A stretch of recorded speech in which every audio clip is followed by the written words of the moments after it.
இன்றைக்கி நம்ம உப்புமா செய்ய போகிறோம்.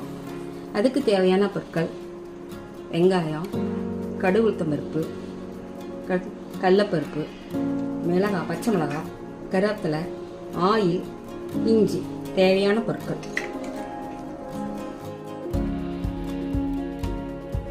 காஞ்சிடுச்சு. 2 டம்ளர் ரவையை போட்டு வறுத்துக்குவோம்.